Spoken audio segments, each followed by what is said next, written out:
అందరూ బాగుండాలని కోరుకుందాం. ఒక చిన్న కథ స్నేహాన్ని గురించి. వేణుమాధవ్, గోపాలరావు ఇద్దరూ కూడా చదువుకునేటప్పుడు స్నేహితులు. వేణుమాధవ్ హైదరాబాదులో ఉంటాడు. గోపాలరావు పల్నాడులోని ఒక గ్రామంలో ఉంటాడు. గోపాలరావు వాళ్ళ గ్రామ ప్రెసిడెంట్ గారి అబ్బాయి పెళ్ళి అయితే ఆ పెళ్ళి హైదరాబాదులో జరుగుతుంది. ఇతనిని కూడా రమ్మని అడుగుతారు. ఇక వాళ్ళు పిలిచేటప్పటికి బస్సు పెడుతున్నారు ఊరి నుంచి. అందుకని తన పాత మిత్రుడైనటువంటి వేణుమాధవ్కి ఫోన్ చేస్తాడు. ఫోన్ చేసి, ఇలా నేను వస్తున్నాను, పలానా బంజారా హిల్స్లో ఉన్నటువంటి కళ్యాణ మండపంలో పెళ్ళి. నాకా హైదరాబాదు బాగా తెలియదు, ఒక మూలకి వస్తే ఇంకో మూల అస్సలు తెలియదు. నేనెప్పుడూ హైదరాబాదు రాలేదు, గుంటూరు వరకే నా పరిమితి. ఇంకా అక్కడక్కడ ప్రదేశాలే కానీ నేను వేరే కూడా పెద్దగా వెళ్ళినది లేదు. కాబట్టి నాకు తెలియదు, కాబట్టి నువ్వు వచ్చి తీసుకువెళ్ళు అని అడుగుతాడు. ఎంతకంటే భాగ్యమా, నువ్వు రా, నేను వచ్చి తీసుకెళ్తాను అని వేణుమాధవ్ చెప్తాడు. ఇక ఆ పెళ్ళికి వచ్చేటప్పటికి బస్సులో వస్తారు అందరూను. ఈ లోపలే ఆ కళ్యాణ మండపం దగ్గరికి ముందుగానే వచ్చి ఉంటాడు వేణుమాధవ్. బస్సు దిగ్గానే ఇద్దరు మిత్రులు కౌగిలించుకొని లోపలికి వెళ్తారు. కొంచెం సేపు పెళ్ళి చూసి భోజనాలు అయిన తరువాత ఇక వేణుమాధవ్ మరి గోపాలరావుని తన ఇంటికి తీసుకెళ్తాడు. ఇంటికి తీసుకెళ్ళేటప్పుడు దారిలో అన్ని ముచ్చట్లు నవ్వుకుంటూ పేలుకుంటూ సరదాగా చెప్పుకుంటూ వెళ్తుంటారు. గేటు దగ్గరకు వెళ్ళగానే అక్కడ సెల్యూట్ కొట్టి సెక్యూరిటీ వాళ్ళు ఆ గేటు తెరిస్తే ఈ కారు లోపలికి వెళ్ళింది. ఈ కారు కాకుండా ఇంకా 3 కార్లు ఉన్నాయి అక్కడ షెడ్లో.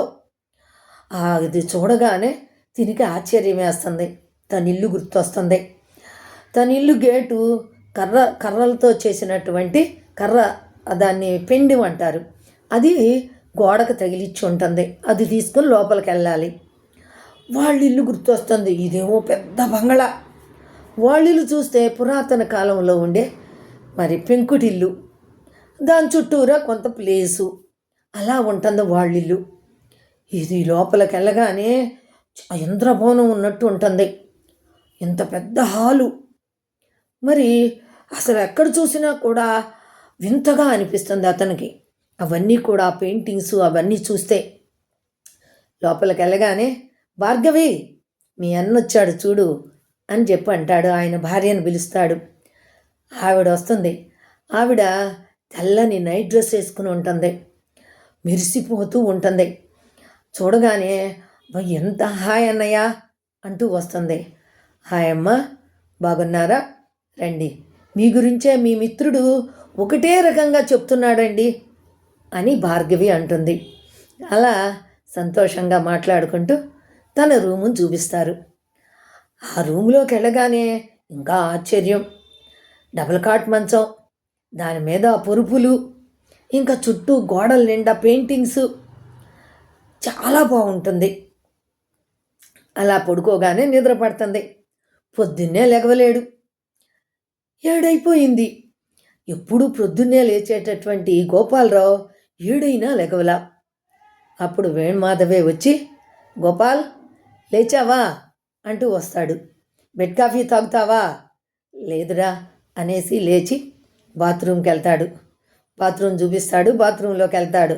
అక్కడ చూస్తే ఇంకా ఆశ్చర్యం. లోపల ఒక పెద్ద తొట్టి, టబ్బు స్నానం చేయటానికి. మరి ఒక పక్కన తిప్పితే వేడి నీళ్ళు వస్తున్నాయి, ఒక పక్కన తిప్పితే సన్నీళ్ళు వస్తున్నాయి, కొంచెం నొక్కితే పైనుంచి నీళ్లు పడుతున్నాయి. అంతా కూడా ఆయనకి, అబ్బా ఇదంతా ఎంత బాగుంది, ఏవేవో లోషన్స్, సోప్స్, కమ్మటి వాసన, మంచి సుగంధపు వాసన బాత్రూమ్ అంతా కూడా. అప్పుడు తన బాత్రూమ్ గుర్తొస్తుంది. తన ఇంటికి ఒక పక్కగా 4 గోడల మీద 2 రేకులేసి ఒక రేకులు తలుపు పెట్టి ఉంటుంది. తన బాత్రూము అది గుర్తొస్తుంది. ఎంత వ్యత్యాసమో అని చెప్పని లోపలే అనుకుంటాడు. వెంటనే తన భార్య గుర్తొస్తుంది. ఆవిడ అంత అందంగా మోడ్రన్ డ్రెస్ వేసుకుని ఉంది. తన భార్య మరి చీర, మేనత్త కూతురే, చీర నిండుగా కప్పుకొని ఇంత బొట్టు పెట్టుకొని తను అసలు బిడి పడుతూ బయటకు వస్తుంది. ఎక్కువగా మాట్లాడదు. ఇలా పోల్చుకోవడం మొదలు పెడతాడు. అక్కడి నుంచి స్నానం చేసి బయటకు వచ్చిన తర్వాత మరి వేణుమాధవ్ భార్య ఒక నాన్ రొట్టెలో కొంచెం కూర పెట్టేసి దాన్ని ఓవెన్లో వేడి చేసి వీళ్ళకి ప్లేట్లలో పెట్టి ఇద్దరికి ఇచ్చి టిఫిన్ కింద అది టిఫిన్ తినేసేయమని, తను అర్జెంటుగా మీటింగ్ ఉంది, నేను వెళ్ళిపోవాలి, తర్వాత కలుస్తాను అని వెళ్ళిపోతుంది. ఈయన నేనెక్కడికి వెళ్ళటలేదు రోయ్, ఈ 2 రోజులు నేను ఎక్కడికి వెళ్ళకుండా నీతో ఉండటానికే నిర్ణయించుకున్నాను, మన ఇద్దరం హ్యాపీగా మన పాత కబుర్లన్నీ చెప్పుకుందాం అని అంటాడు. అలా వాళ్ళిద్దరూ కూడా కలిసి తన బాల్య స్మృతులను తిరగేసుకోవటం మొదలుపెట్టారు. మరి గోపాలరావు రోజు కూడా ఇంటి దగ్గర నుంచి స్కూల్కి వెళ్ళేవాడు. ఆ పక్క గ్రామం ఈ వేణుమాధవది. అతను హాస్టల్లో ఉండేవాడు. ఇతను రోజు సైకిల్ మీద 2-3 కిలోమీటర్లు ఉంటుంది వీళ్ళ గ్రామం. అట్లా వెళుతూ మరి ఇతను బాగా చదవాలని హాస్టల్లో పెడతారు. అలాగే హాస్టల్లో ఉండి మంచి మార్కులు తెచ్చుకుంటాడు. మరి గోపాలరావు ఏమో ఎప్పుడు ఇంట్లో పనులు చేసుకుంటూ తండ్రికి చేదోడు వాదోడుగా ఉంటూ మరి మధ్య మధ్యలో ఆదివారాలు సెలవు వచ్చిందంటే మరి బరిగొడ్లను కాస్తూ పొలం పనుల్లో సహాయం చేస్తూ అలా మామూలుగా చదువుతాడు. పెద్ద క్లాసులు వచ్చేవి కాదు. ఇక్కడంటే 24 గంటలు చదువులో ఉంటారు కాబట్టి వీళ్ళకి మంచి మార్కులు వచ్చాయి హాస్టల్ పిల్లలకి. అలా మరి వేణుమాధవ్ కూడా ఫస్ట్ వచ్చేవాడు. తిని ఇంటికాడి నుంచి రోజు 3వ తరగతి నుంచి వీళ్ళిద్దరూ ఫ్రెండ్స్ అనమాట. తన ఇంటికాడి నుంచి చిలకడ దుంపలు మరి ఇంకా మొక్కజొన్న కండెలు ఇలాంటివన్నీ కూడా తెచ్చి వేణుమాధవ్కి ఇస్తూ ఉండేవాడు. వేణుమాధవ్కు ఇంటి దగ్గర నుంచి వచ్చినటువంటి పిండి వంటలు ఇతనికి పెడుతూ ఉండేవాడు. అలా వీళ్ళిద్దరు స్నేహం బాగుండేది. అందరూ కూడా ఇద్దరిని కలిపి పిలిచేవారు వేణుగోపాల్ అని. ఇతను వేణు, అతను గోపాలు. అలా వీళ్ళిద్దరు స్నేహం అలా ఉండేది. మధ్య మధ్యలో ఒక చాక్లెట్ ఉందనుకోండి, వెనకమాల అట్లా ఉండేవి కదా, ఆ చాక్లెట్ను ఇద్దరూ పంచుకోవాలి అంటే కాకెంగిలి అని ఇలా బట్టతోటి కొరికి ఇద్దరు చెరుసగం తినేవాళ్ళు. అంత స్నేహం అనమాట వాళ్ళిద్దరిది. సెలవులు వచ్చినప్పుడు మరి వేణుమాధవ్ కూడా వీళ్ళ ఇంటికి వచ్చేవాడు, ఇతను కూడా వాళ్ళ ఇంటికి వెళుతూ ఉండేవాడు అనమాట. అలా అంత స్నేహంగా ఉండేవాళ్ళు.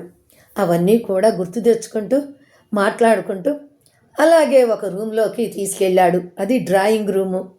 అసలు ఆ డ్రాయింగ్ రూము ఉంది, ఎంత బాగుంటుందో అనమాట. ఇక హాల్ అయితే చెప్పే పనే లేదు, మొత్తం పెయింటింగ్స్. హాలు మొదట్లోనే గాజు అద్దాలతో చేసినటువంటి గోడకుండే షెల్ఫ్లు, వాటి నిండా వాళ్ళకు వచ్చిన మెమెంటోసు, ప్రైజులు అవన్నీ కూడా, కప్పులు అవన్నీ కూడా అందులో పెట్టారు. నీట్గా ఉన్నాయి అన్నీ కూడా. వాళ్ళ ఫోటోలు అవన్నీ కూడా అందులో పెడితే తళతళలాడుతూ ఉన్నాయి. కింద పాలు పోస్తే ఎత్తుకోవచ్చు అన్నట్టుగా బండలు ఉంటాయి అన్నమాట. అలా అంత నీట్గా ఉంటుంది. అలా డ్రాయింగ్ రూమ్లోకి వెళ్ళగానే అతను అక్కడ ఒక పెద్ద టీవీ ఉంది. ఆ టీవీకి ల్యాప్టాప్ కనెక్ట్ చేసి దాంట్లో నుంచి టీవీలో చూపిస్తాడనమాట. అమెరికాలో వాళ్ళ కొడుకుంటాడు. మరి అతనికి కాల్ చేస్తాడు. వాళ్ళ అబ్బాయి వచ్చి హాయ్ డాడ్ అని చెప్పని అంటాడు. అప్పుడు చెప్తాడు గోపాలరావు మామయ్య అని చెప్పగానే హాయ్ అంకుల్ అంటాడు. అనేసి నేను ఇట్లా పని మీద వెళ్తున్నాను అని చెప్పేసి వెళ్ళిపోతాడు.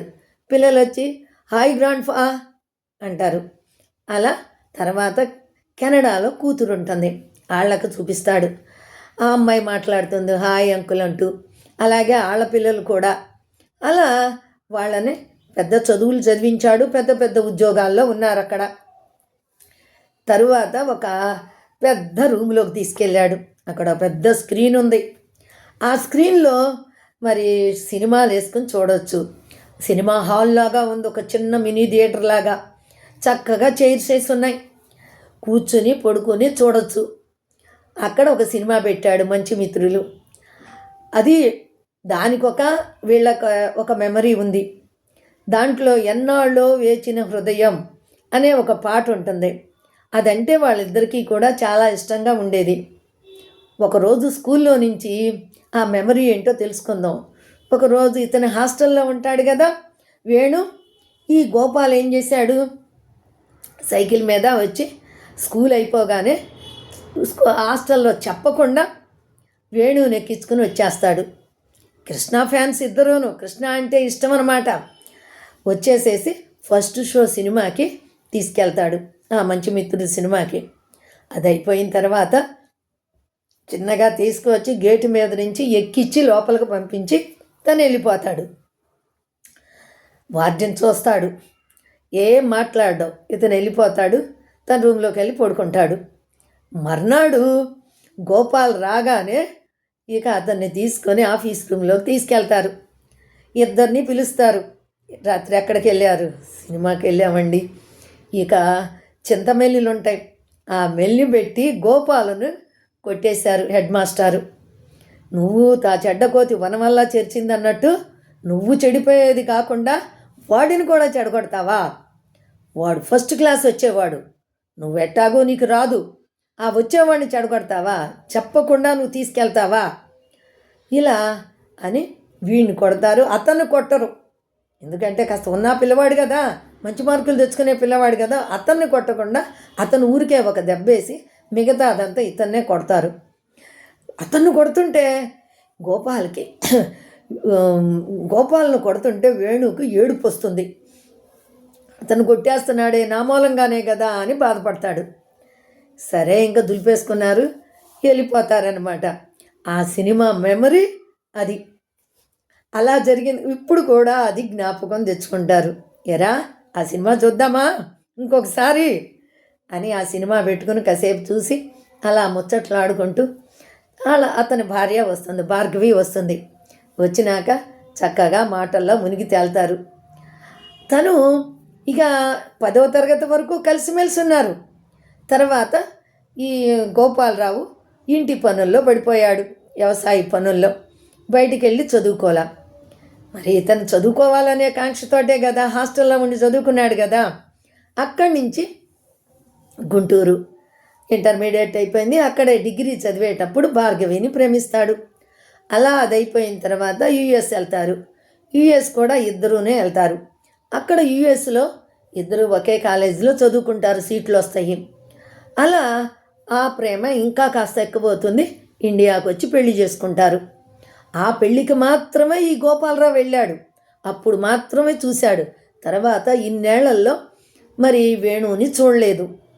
ఇప్పుడు అందుకని ఇవన్నీ కూడా మెమరీలన్నీ కూడా గుర్తు చేసుకుంటూ చాలా ఆనందంగా ఉండారు. అప్పుడు చెప్తాడు, నాకు భార్గవి అంటే చాలా ఇష్టం, ఎప్పుడూ కూడా నవ్విస్తూ ఉంటుంది, ఇప్పటికీ కూడా మా మధ్యన అన్యోన్యత తగ్గలేదు అంటూ అక్కడ కూర్చుని ఇద్దరూ మాట్లాడుకుంటూ నవ్వుకుంటూ మరి అలా అన్యోన్యంగా ఉండేటప్పటికి చాలా సంతోషపడతాడు. చూడండి, చదువుకున్నా కూడా వీళ్ళ మధ్యన అన్యోన్యత తగ్గలేదు, ఇద్దరూ పనిచేస్తారు, ఇద్దరూ సంపాదించుకున్నారు, ఇంత ఉన్నా కూడా ఇద్దరికీ గర్వం లేకుండా ఆ ప్రేమతోటే ఆ ప్రేమను పోగొట్టుకోకుండా ఎప్పటికీ 50 సంవత్సరాలు వచ్చినా కూడా ఆ ప్రేమ అలాగే ఉంది అని సంతోషపడతాడు. తర్వాత ఇంకా 2వ రోజున ఇంకా బయలుదేరతాడు. బయలుదేరేటప్పుడు ఇద్దరూ వచ్చేసి మరి రైలు ఎక్కించడానికి ఇద్దరూ వస్తారు రైల్వే స్టేషన్కి. రైల్లో కూర్చోగానే మరి బాయ్ చెప్పగానే ఇంతలోకి రైలు కూత వేస్తుంది. నన్నెప్పుడు పిలుస్తావురా మీ ఇంటికి అని వేణు అడగగానే గోపాల్ అట్ట అనేటప్పుడు రైలు కదులుతుంది.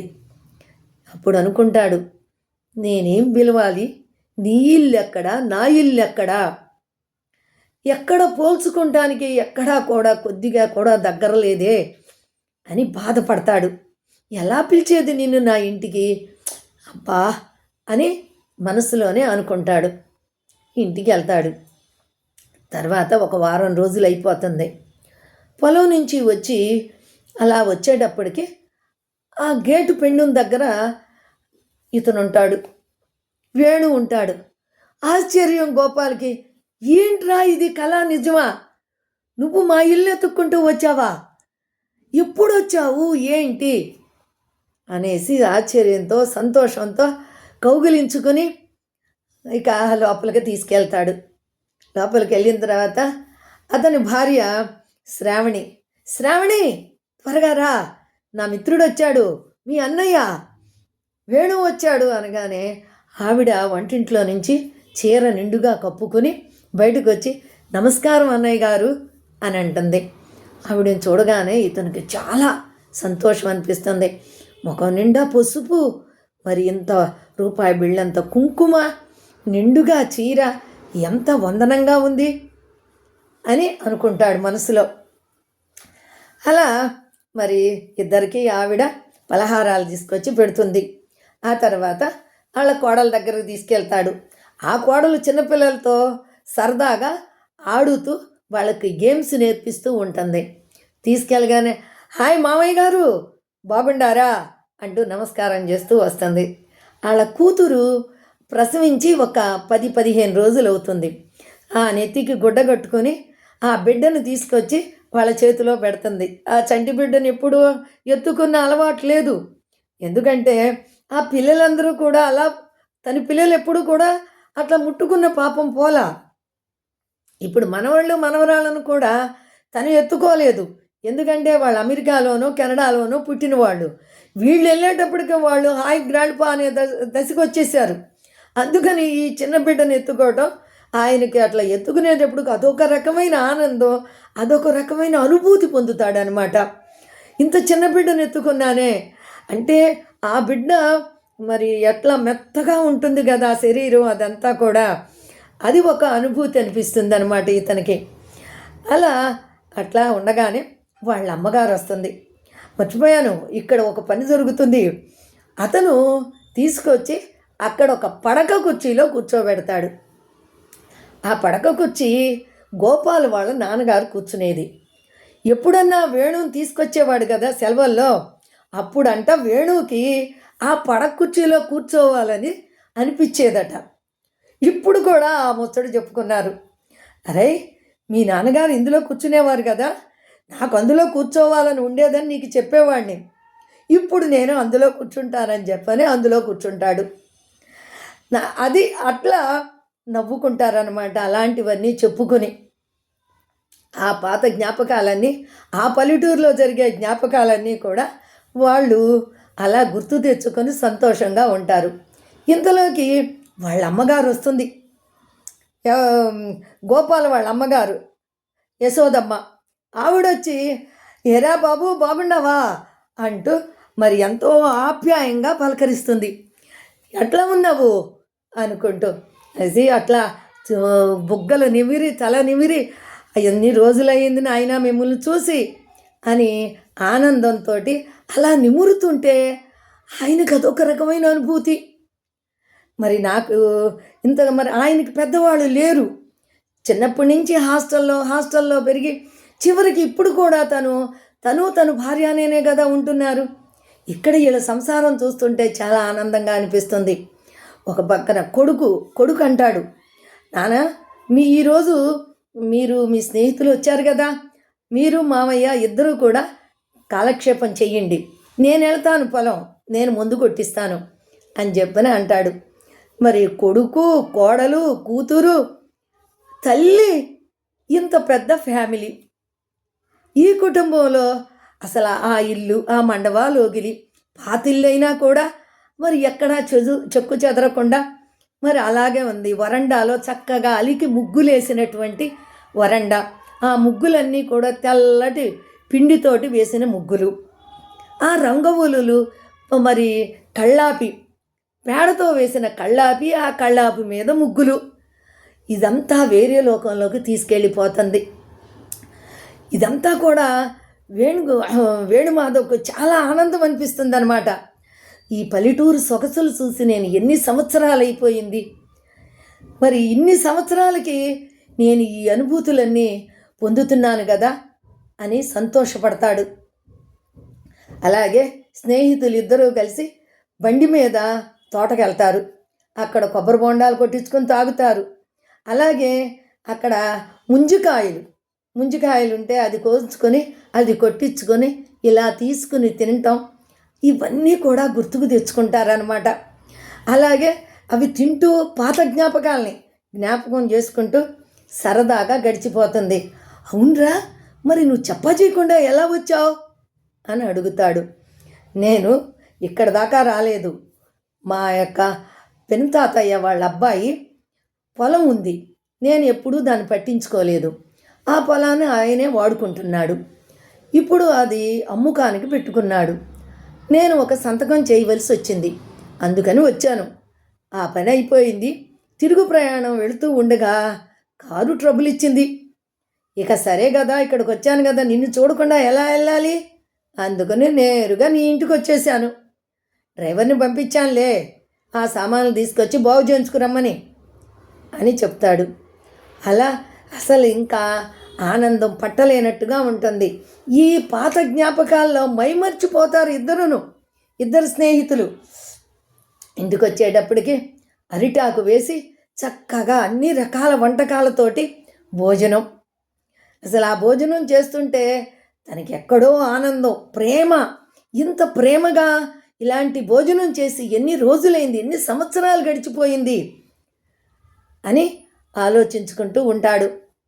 మరి చూసారా, ఎంత పైకి ఎదిగినా కూడా మన మూలాలైనటువంటి గ్రామాల్లో ఉండే ఆచార వ్యవహారాలని మర్చిపోలేము. అవి అట్లా మదిలో ఉండిపోతాయి. ఆ అనుభూతులు మనసు కోరుకుంటూ ఉంటుంది. మరి కాలక్రమేణా అలా సెటిల్ అవ్వబట్టి ఈ యొక్క మరి సంపాదనతోటి వేరే చోట సెటిల్ అవ్వటంతో రాలేక కొన్ని ఇవన్నీ కూడా వదులుకోవాల్సి ఉంటుంది. అనుకోకుండా లభించేటప్పటికి ఆ ఆనందం వేరుగా అనిపిస్తుంది. అలా ఉండి అందరితోటి మరి ఆనందంగా గడిపి అప్పుడు ఇంతలోకి కారు రెడీ అయ్యి వస్తుంది. బయలుదేరతాడు వేణుమాధవ్. ఇక గోపాలరావు చాలా సంతోషంగా అందరూ కలిసి మరి ఆయనకి వీడ్కోలు చెప్తారు.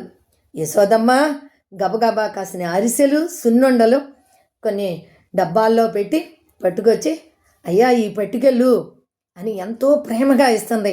అమ్మాయికి కూడా పెట్టు, అడిగానని చెప్పు. మరి మనకి ఆచారం కదా, అట్లా అంటాం కదా, అమ్మాయిని అడిగానని చెప్పు అని వాళ్ళ యొక్క ప్రేమ అంతా కూడా ఈ 2 రోజుల్లో ఈ వేణుమాధవ్ అనుభవించాడు. అసలు ఎంత ఆనందం అంటే ఆనందం అనిపిస్తుందన్నమాట. ఆ ఆనందంతో తిరుగు ప్రయాణం అయ్యి వెళ్ళిపోతాడు. చూసారా, ఇద్దరి మధ్యన ఉన్నటువంటి స్నేహబంధం ఎలా ఉందో. మరి ఉండే వాతావరణాలు వేరు, పరిస్థితులు వేరు. ఈయనది పల్లెటూరు వాతావరణం, ఆయనది పట్నపు వాతావరణం.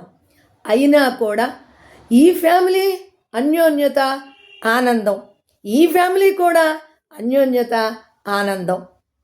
మరి దేనికదే ఆనందం. ఈ ఆనంద అనుభూతులు మాత్రం మనిషికి ఒకటే కదా. అదే ఎన్నటికీ మర్చిపోలేనటువంటి స్నేహబంధం. మీకు అర్థమైంది కదా. మీకు ఇది నచ్చినట్టయితే నాకు ఒక లైక్ చేయండి, అలాగే ఒక కమెంట్ ఇవ్వండి, మర్చిపోకుండా షేర్ చేయండి.